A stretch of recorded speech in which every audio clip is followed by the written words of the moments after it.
Olá, boa noite. Boa notícia entrevista hoje o professor de Ética e Filosofia da Unicamp, Roberto Romano. Ele é formado em Filosofia pela USP e tem doutorado na Escola de Estudos Avançados em Ciências Sociais de Paris. Seja muito bem-vindo, professor. Muito obrigado. Obrigada por aceitar esse convite mais uma vez, né? O senhor é praticamente figurinha carimbada aqui da notícia. Obrigado. É bom porque é tanta coisa para discutir e os fatos vão se sucedendo com tanta velocidade, tanta rapidez, que a gente sempre tem um assunto novo, né, professor? Claro. E agora a gente se aproxima da marca de 100 dias do governo Bolsonaro.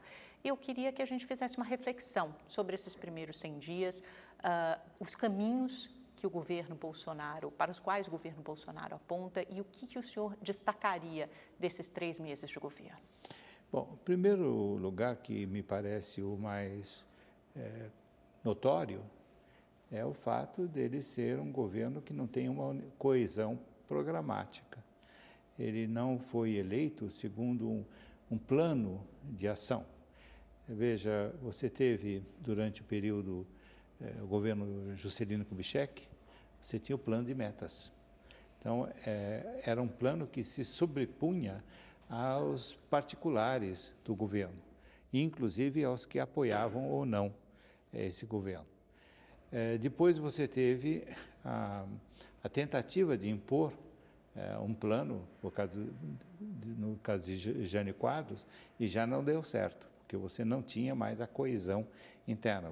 O Jânio foi eleito pela UDN como força hegemônica, mas não teve o apoio da UDN no Congresso Nacional. Então, ele não pôde desenvolver um plano acertado. Depois você teve Jango, que tentou ressuscitar as famosas reformas de base, que eram uma ideia diretriz formulada por pessoas competentes, como Celso Furtado e outros. Mas também não conseguiu emplacar isso, nem no Congresso, nem na sociedade. E os militares tentaram governar segundo um plano, né? Havia, desde o plano internacional, em questão de segurança nacional, em termos de relações de poder, por exemplo, mais de 200 milhas, você teve o acordo com a Alemanha por energia nuclear. Enfim, havia uma série de ideias diretrizes desses governos. E no caso do governo Geisel ficou muito clara essa ideia diretriz. Durante os governos civis que se sucederam ao regime de exceção, você teve no período Collor uma anarquia muito grande também de projetos. Você teve Itamar, que conseguiu estabelecer, apesar de toda a situação caótica do país, um plano de recuperação econômica, que foi o Plano Real. Né? Controlar a inflação, controlar né? a inflação e, ao mesmo tempo, abrir caminhos. Por exemplo, essa questão do combate à corrupção. É bom lembrar que o ministro Murilo Ringel, que era ministro da Educação de Itamar, fechou o Conselho Federal de Educação por corrupção. Então, você teve uma ideia de um breve governo, né, do Itamar, frutos muito fortes. O governo Fernando Henrique e o governo Lula aproveitaram esse plano. No setor macroeconômico, você vê que não houve uma mudança radical em relação a esse plano. A coisa começou a ficar complicada no governo Dilma Rousseff, né, que esses princípios básicos que foram estabelecidos no governo Itamar foram desrespeitados em boa parte.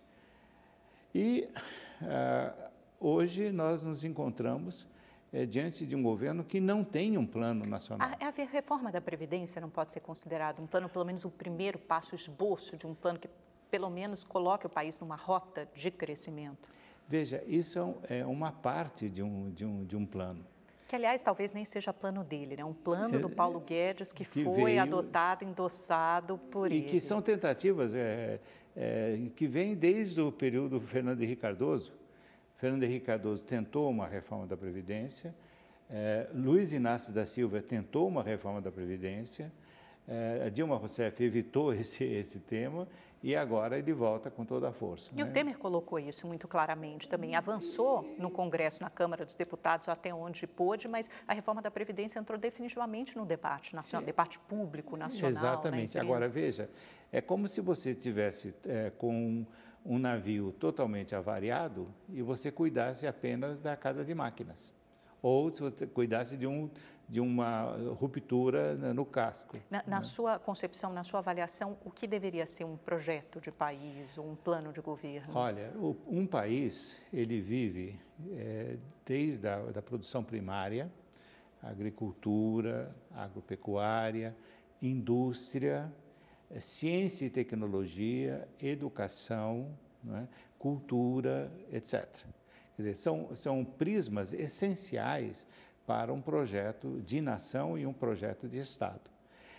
Quando você olha o quadro atual, você vê do governo Bolsonaro, você vê que não existem determinados setores. Por exemplo, o setor do Ministério da Educação é uma bagunça, é uma inexistência, né? é um vácuo, né? Agora tentaram resolver colocando um militar para segundo do Ministério. Mas um indivíduo não resolve o problema. Será que a gente não pode encarar mais como um governo de desconstrução? Porque ele mesmo usou essa palavra, desconstruir o que a esquerda fez. Então, mais do que um governo que coloque propostas novas, mas desconstruir o que eles julgam que estava errado. Aí na cultura, com a Lei Rouanet, na educação, com escola sem partido e assim por diante. Veja, o problema é que isso é um elemento que pertence ao campo da fake news e não da verdade. Porque, veja, a esquerda, se você considerar de esquerda o período do Itamar, porque o Itamar não era propriamente um presidente de direita. Ele era do MDB que resistiu à ditadura bravamente, né? Desde o governo Itamar até o governo Dilma, a esquerda nunca corroeu as bases institucionais do poder do Brasil.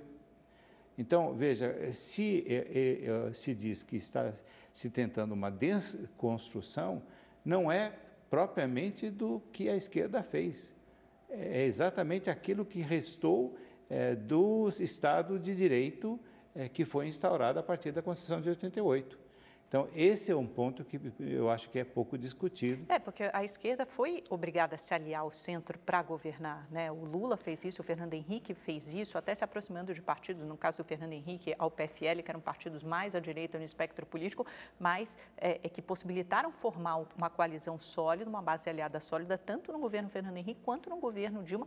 Isso os possibilitou de governar e de o país avançar de formas diferentes, né? Exatamente. Você veja que pessoas de direita fizeram parte do governo. Por exemplo, Romeu Thomaz Júnior, com a polícia, que é um dos setores mais essenciais da governabilidade de um país em tensão. A Dilma, no final do seu segundo mandato, na metade do segundo mandato, ela convidou quem para dirigir uma parte importante da economia? Joaquim Levy. Uhum. Né, que é um cara de mercado. Que não é propriamente alguém de liberal, esquerda. Né?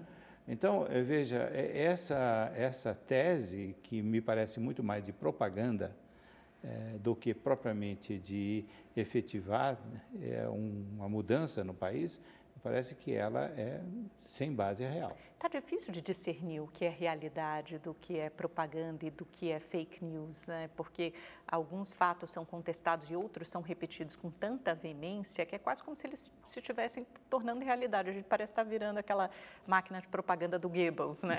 Na época do nazismo, faz a gente relembrar, certo?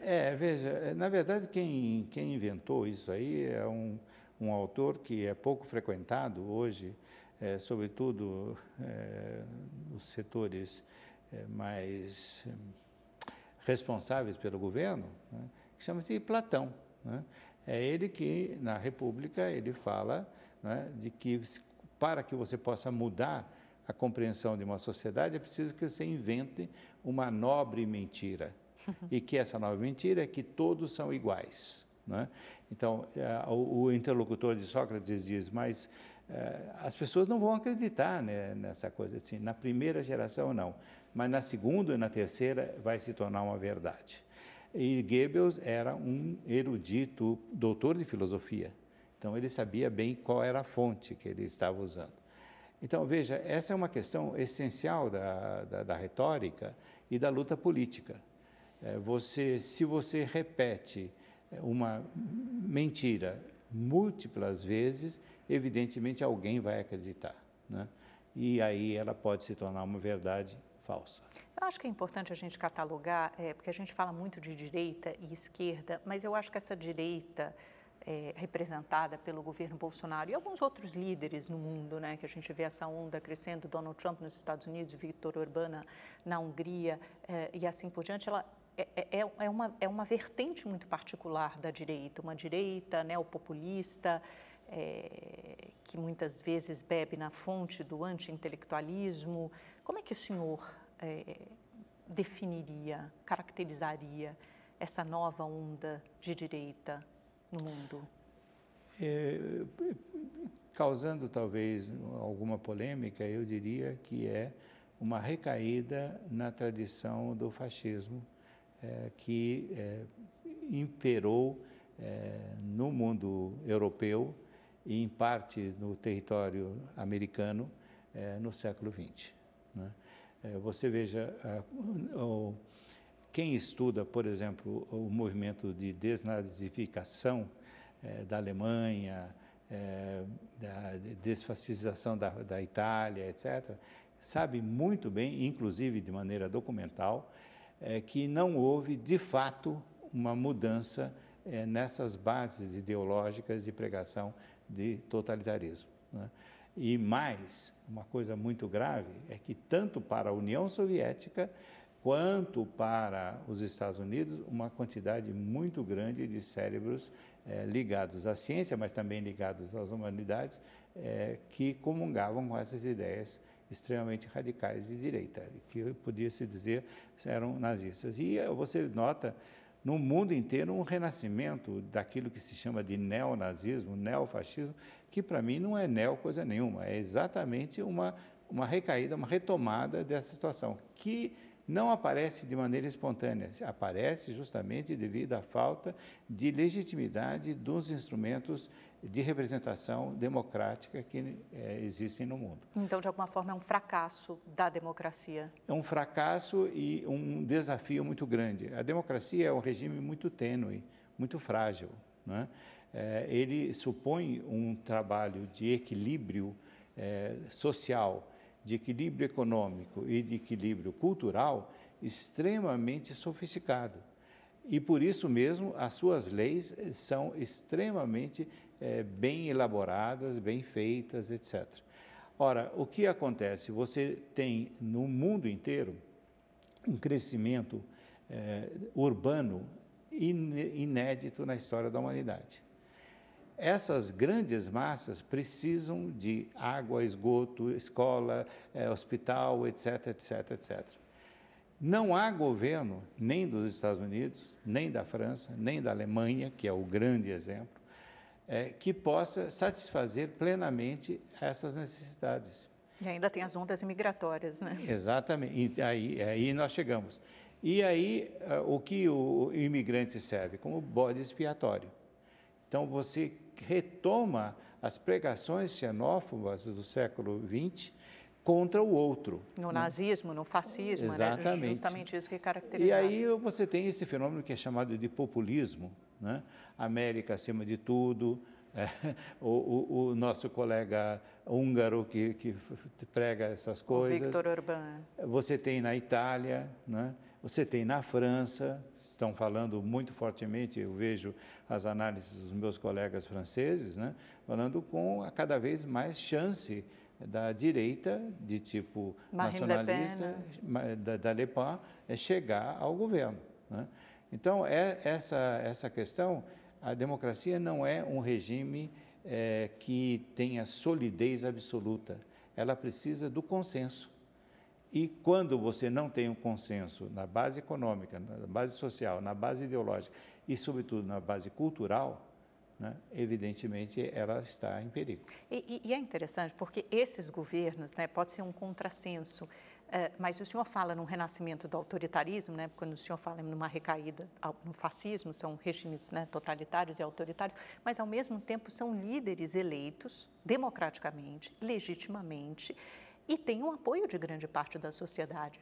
E tentam estabelecer, a exemplo do Bolsonaro e do Trump, através das redes sociais, um contato direto com a população e ganhar o apoio público dessa forma.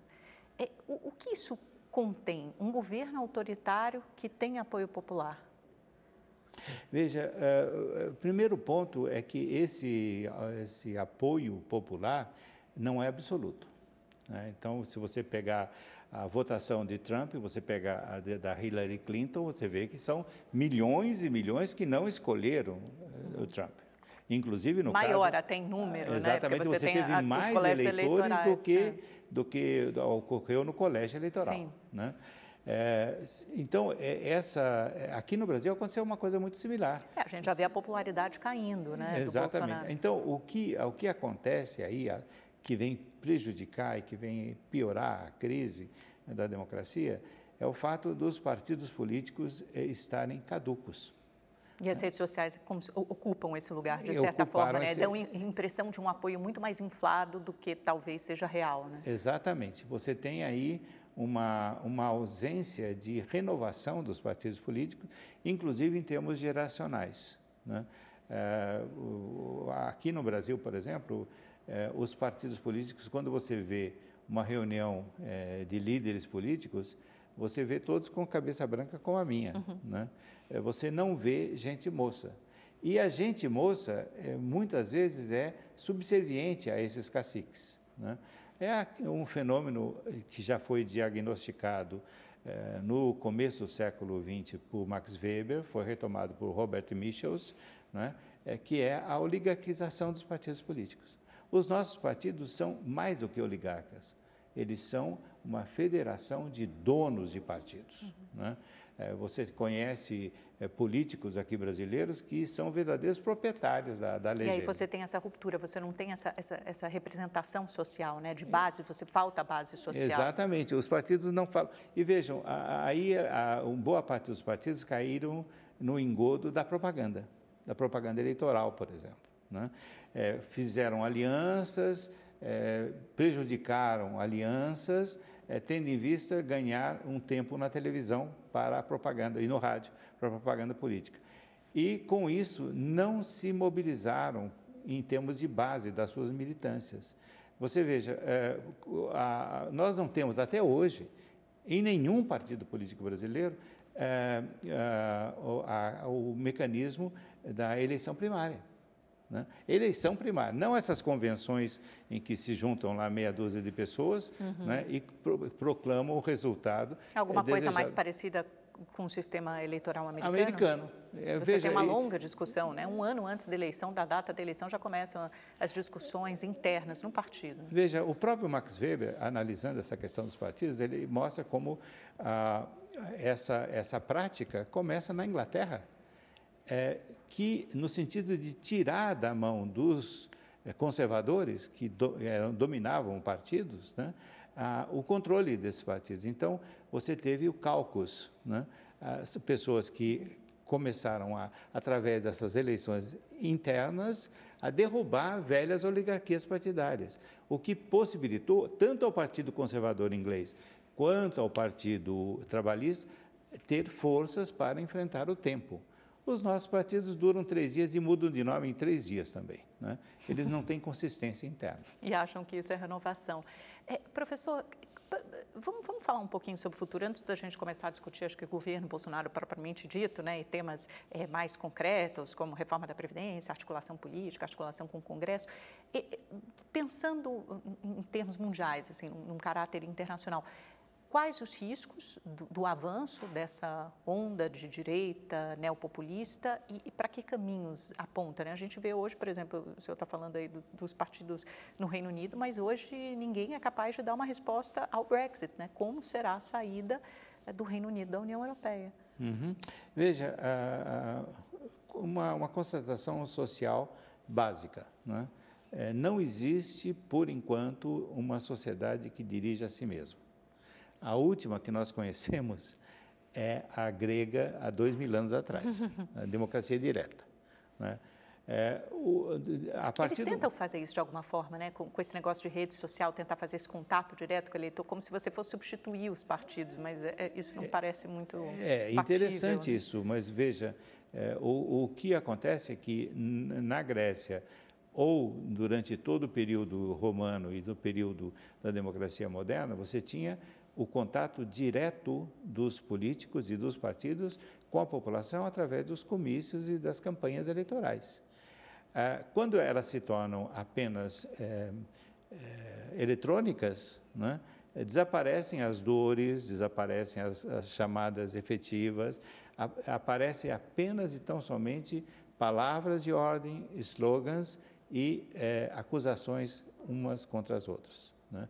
Então, você não tem mais aquele trato com questões cruciais de habitação, de alimentação, etc. Isso tudo desaparece. Se você fizer uma análise dos debates nas redes sociais entre apoiadores do atual governo e contrários, você vê que desapareceram as questões todas, até mesmo de ordem econômica, por incrível que pareça, né? Você discute a previdência, mas como se fosse um dado em si,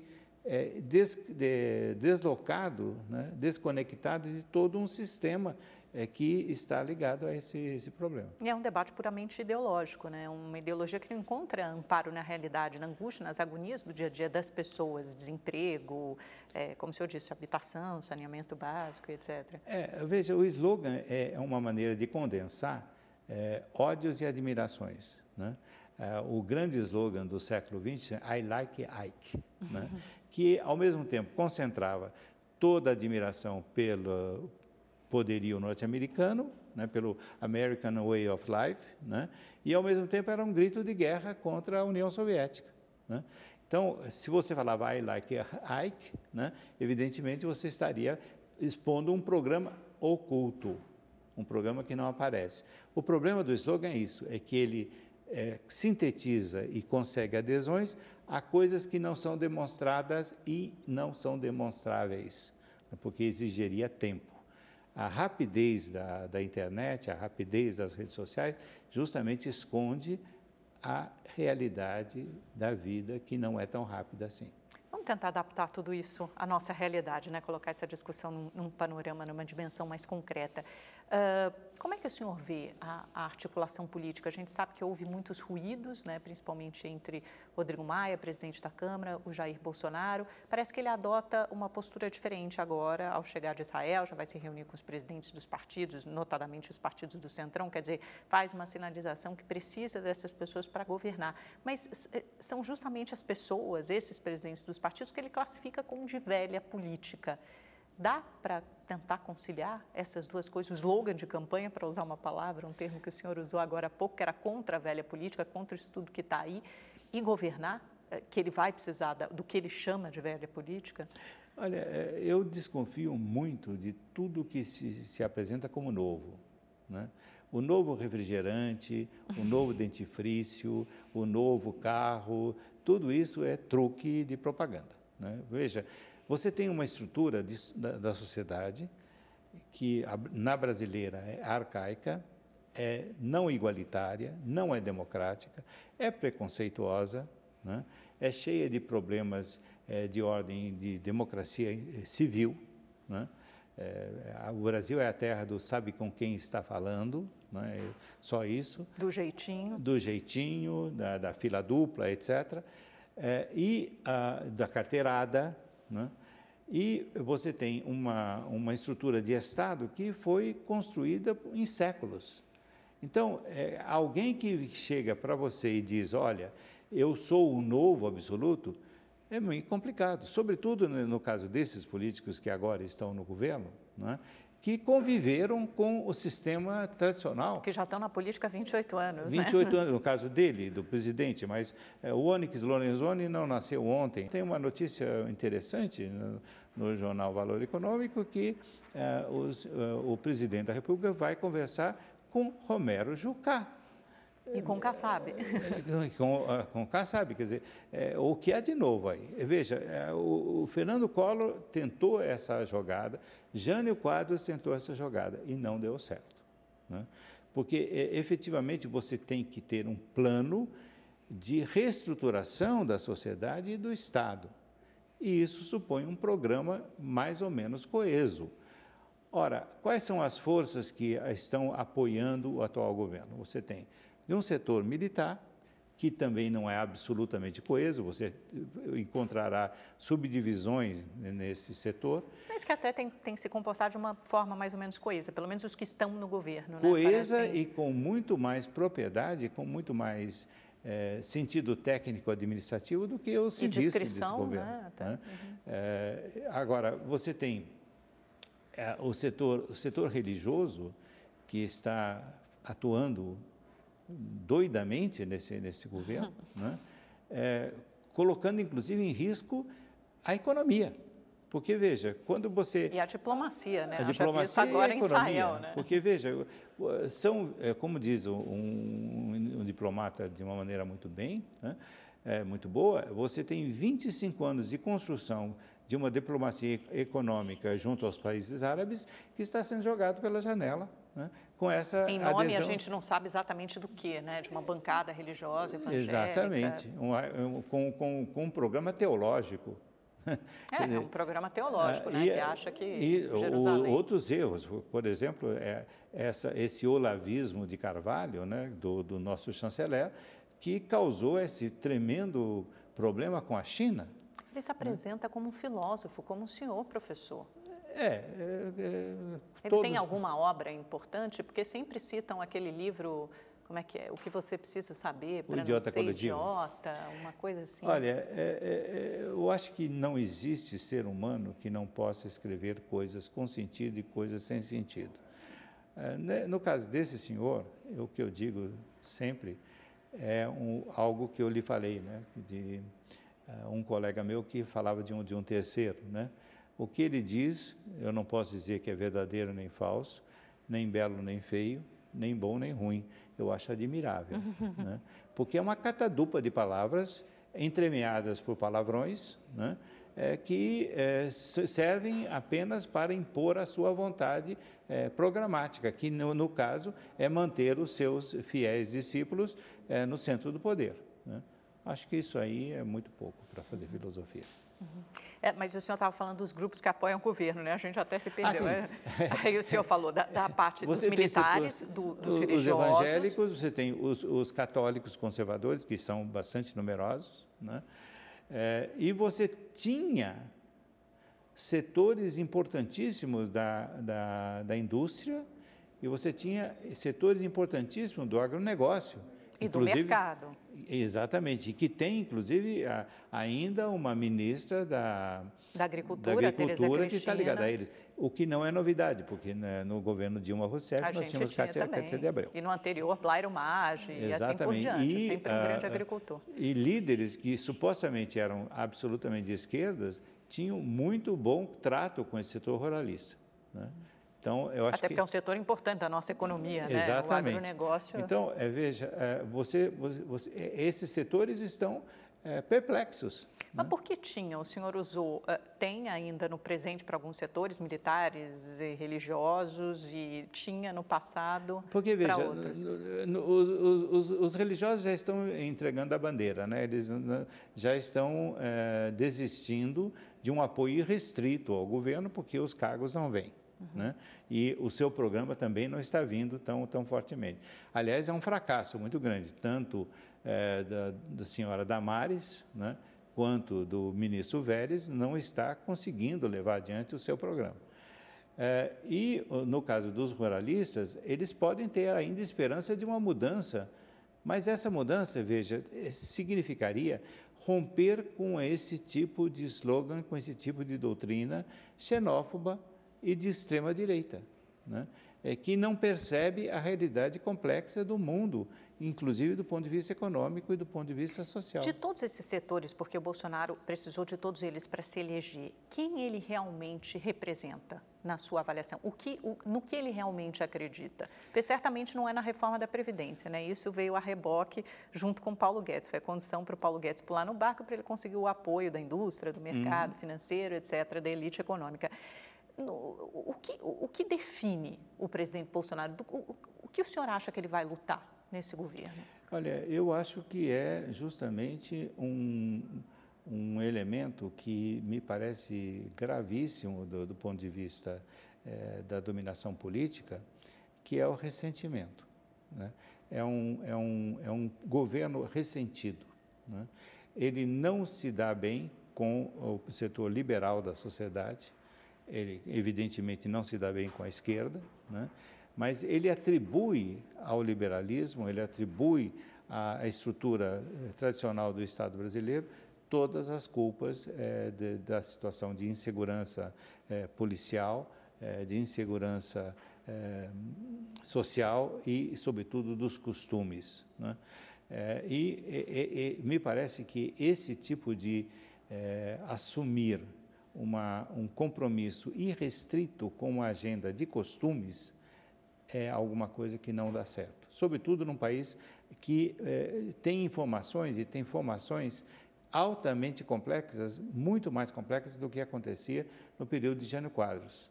Veja, Jânio Quadros era um moralizador, né? Ele se atentou até para o maiô da Miss Brasil, né? Ele tentou estabelecer regras de comportamento coletivo, né? E não deu certo. Hoje a coisa é muito mais ampla, muito mais complexa. Então, me parece que, ao invés de ter um programa de ideias, né, um programa político, mesmo que fosse do tipo do Paulo Guedes, né, se o Paulo Guedes fosse um elemento hegemônico no seu governo e todos os demais ministros tivessem um parentesco de ideias com o Paulo Guedes, você teria um plano de governo. Você podia combater esse plano, mas seria um plano de governo. Hoje, me parece, você vai me perdoar, talvez a ironia ou a grosseria, nós temos um incrível exército de Branca Leone no Palácio Planalto.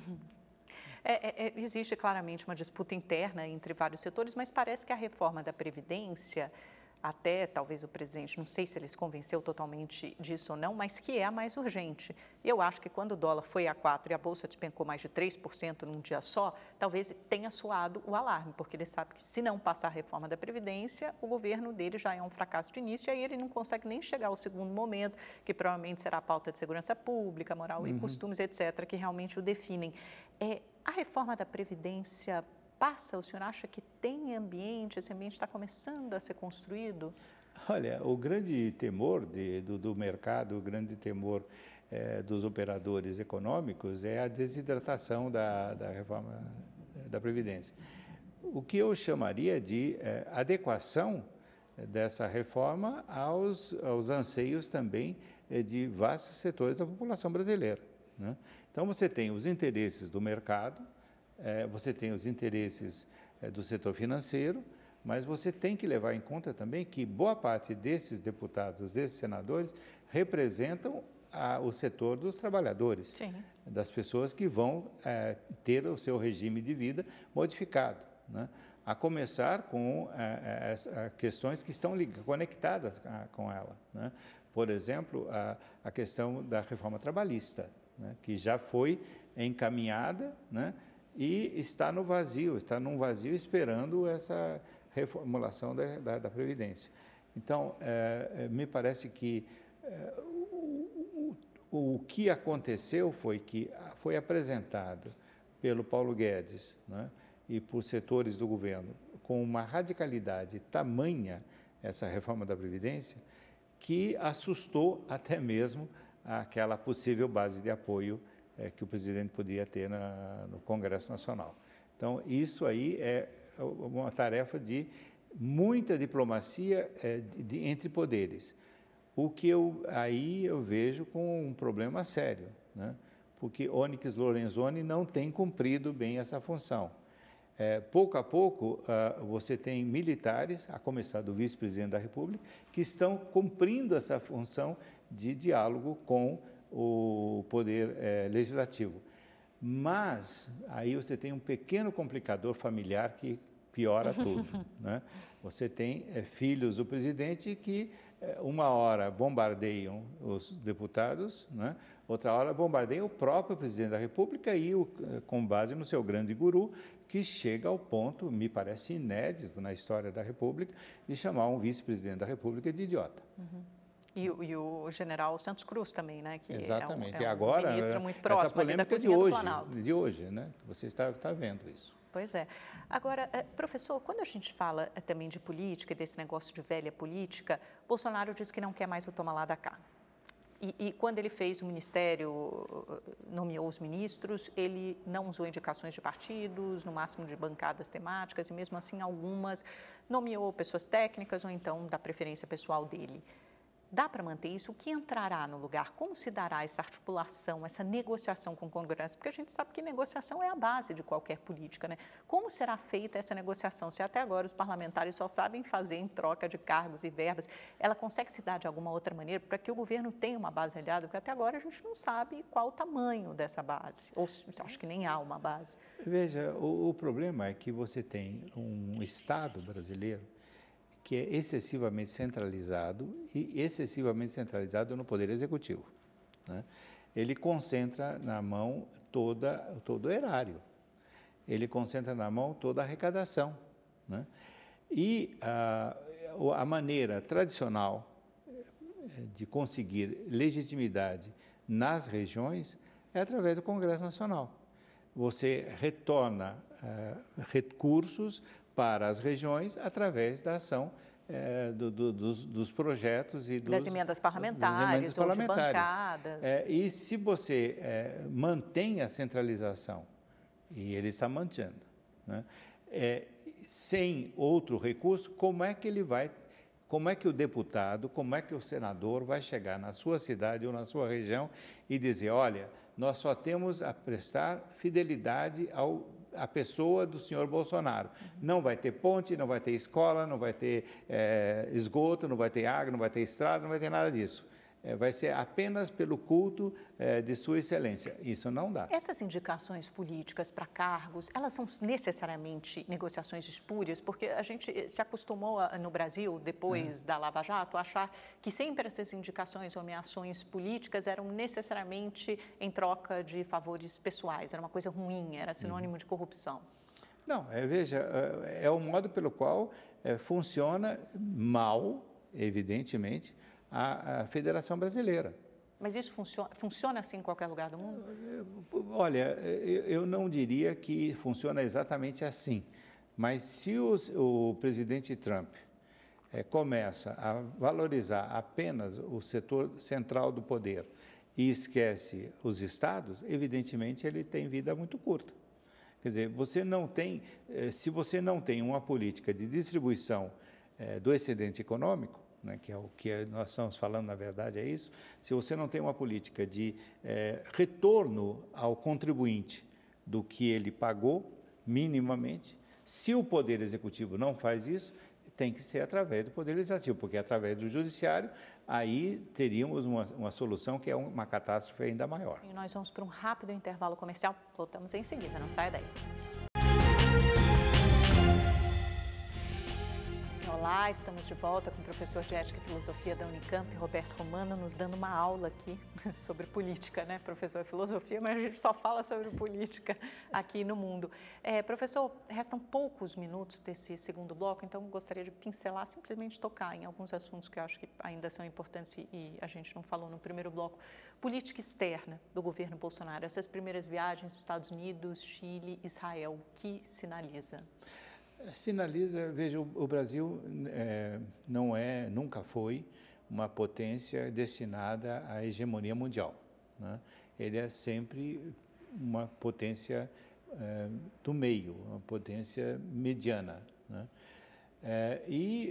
Houve muita tentativa, sobretudo no período Luiz Inácio da Silva, de conseguir um lugar no Conselho de Segurança da ONU. Isso se torna cada dia mais distante, né?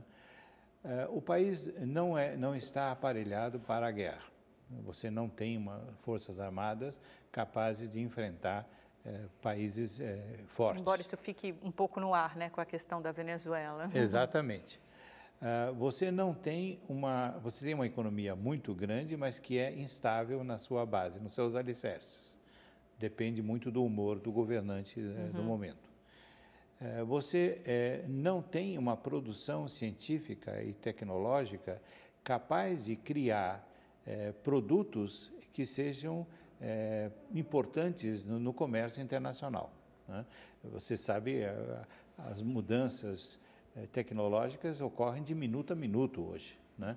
E precisa ter uma base científica e tecnológica. A gente está completamente fora desse jogo, né? Acho que a gente Estamos nunca participou. fora e o que é muito grave. Nós sabemos que para 2020 nós não teremos mais um sistema de financiamento de pesquisa autóctone no Brasil capaz de refazer esse programa de entrar no mercado internacional com os nossos produtos, né? No mesmo ponto, você tem uma situação de desemprego que cria uma força de trabalho ociosa que não tem mais condição de retorno para o mercado de trabalho. Então, isso traz uma situação muito complicada que, inclusive, vai ter consequências na política internacional. O número de brasileiros que vão imigrar vai ser muito grande e vai continuar muito grande. E isso vai nos trazer problemas com governos europeus, com governos norte-americanos e outros governos. Essa aproximação de Israel e dos Estados Unidos, principalmente, né, os lugares escolhidos pelo presidente Bolsonaro como os primeiros destinos das suas viagens internacionais, o que isso aponta? Quais os ganhos, possíveis ganhos, benefícios que isso traz e os riscos? Isso aponta uma virada de costas, uma ruptura com o sistema europeu de diplomacia e de economia, né? Esse é um ponto que é muito sério, porque, veja, ao mesmo tempo ele vai colaborar para o enfraquecimento das instituições democráticas europeias, isso é perfeitamente viável, e, ao mesmo tempo, se essas democracias europeias resistirem, elas estarão distantes cada vez mais do sistema brasileiro. Então, o Brasil vai estar isolado de um lado, Estados Unidos, com garantias mínimas, porque essa política de estreita relação se dá com o governo Trump. Veja, o Trump tem, sim, chances de ser reeleito, mas também os democratas têm condição de chegar à presidência da República. E a mesma coisa em relação ao Netanyahu em Israel. Exatamente. Né? Então, veja, é uma aposta enorme em termos de política externa em coisas que podem desaparecer conjunturalmente. Porque não é o país, né? O governo de plantão. Existe uma identificação ideológica com o governo de plantão desses países. Então, veja, a guerra e a diplomacia sempre se fazem com uma adequação de uma estratégia a uma tática e de uma tática a uma estratégia. Você tem uma relação harmoniosa de estratégia e de tática. O que eu noto na diplomacia brasileira nesse momento é apenas táticas, né? E não uma estratégia global. Se fôssemos pensar em termos de estratégia global, deveríamos levar em conta a Europa, deveríamos levar em conta a Rússia, deveríamos levar em conta muito mais fortemente a China. Aliás, e a gente Índia. estava próximo ao acordo bilateral, né? Quer dizer, Mercosul e União Europeia, nem se fala mais nisso. Não se fala mais isso. Então, veja, eu acho que nós estamos sendo consumidos pelo imediatismo e não por uma visão de Estado de longo prazo. Professor, só para a gente finalizar, antes do nosso pinga-fogo, uma questão, a gente estava debatendo no intervalo, e o senhor acha importante eu também colocá-la, que é a falta de financiamento público para universidades, para a academia de uma forma geral, e o que isso pode gerar, o que isso representa de prejuízo, de custo para a nossa geração e, claro, para gerações futuras, para a geração de conhecimento. Veja, esse é um fenômeno, essa corrosão no financiamento da pesquisa, é alguma coisa que vem já do segundo governo Fernando Henrique Cardoso, que passou por uma crise séria no período Dilma Rousseff, né? E hoje nós estamos numa situação de absoluta calamidade, né? Se você não tem condição de produzir tecnologia e ciência no Brasil, você não tem condição de produzir aqui instrumentos que se transformam em mercadorias para o mercado mundial, né? Então, você não tem como conseguir recursos de sobrevivência para massas imensas de trabalhadores. Senão estamos condenados a ser eternamente os produtores de commodities, né? Commodities. Então, parece uma desgraça, né? Nós voltamos à colônia, onde nós exportávamos pau-brasil, exportávamos açúcar, exportávamos ouro, esmeralda e etc. E a Europa, produto acabado, né? E a Europa, e nós tínhamos até privadas aqui feitas na Inglaterra, né? Então, veja, essa é uma situação dramática do Brasil. Quando eu digo que é uma potência mediana, não estou subestimando a nossa capacidade. O problema é que nós não temos força suficiente para enfrentar os nossos concorrentes em termos internacionais. Por exemplo, brigar com a China nesse momento me parece um desastre. Professor, vamos lá para o nosso pinga-fogo, então. Para finalizar a nossa entrevista, eu falo o nome de alguém, uma palavrinha, o senhor responde com uma palavra curta. Lava Jato. Extremamente útil no começo, hoje me parece extremamente problemática. 1964. Um golpe de Estado no velho estilo. Sérgio Moro. Alguém que deixou uma carreira de magistrado e entrou na política sem ter experiência para isso. Gilmar Mendes. Uma pessoa polêmica, que muitas vezes defende causas corretas e outras vezes fala nos seus próprios interesses. Dias Toffoli. Prefiro não comentar. Supremo Tribunal Federal. Numa crise de estrutura e de determinação cada vez mais aguda. Não temos propriamente um Supremo Tribunal Federal, temos 11 juízes supremos no Tribunal Federal. João Dória. Alguém que foi produzido pelo marketing político e que continua fazendo marketing político. Rodrigo Maia. Alguém que teve um pai que foi perseguido pela ditadura e que se jogou nos braços do conservadorismo político brasileiro de bom grado. O projeto anticrime do ministro Moro. Extremamente perigoso. Me parece que não tem nada no sentido de prevenir, tem tudo no sentido de punir. E só punição não leva à solução dos problemas sociais da segurança pública. Posse de armas. Me parece que você pode ter uma tese positiva sobre ele. Os Estados Unidos têm a ideia da milícia como fonte de liberdade, mas no Brasil é uma grande ilusão você garantir que vendendo armas você vai ter segurança para o cidadão. Escola sem partido. Me parece uma das falsidades mais falsas produzidas pelos conservadores e de direita no Brasil. Hamilton Mourão. Alguém que assustou no começo, né, quando era apenas general no clube militar, e que na alta cúpula do poder tem se mostrado mais moderado e com mais capacidade de diálogo do que o próprio presidente da República. Lula. Uma liderança que continua importantíssima, que tem sido bastante sancionada pela direita e que tem um processo extremamente complicado no qual ainda não se notou provas cabais segundo o direito tradicional brasileiro. PT. Um partido que precisa se reinventar porque está caminhando para a insignificância. Bolsonaro. É complicado. Eu diria que se trata de alguém que ainda não percebeu que é presidente da República.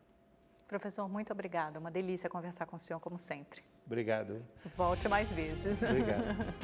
Muito obrigada a você também pela sua companhia, pela audiência. Até essa hora, a gente se encontra na próxima terça-feira com um novo convidado, tá bom? Boa semana. Tchau, tchau.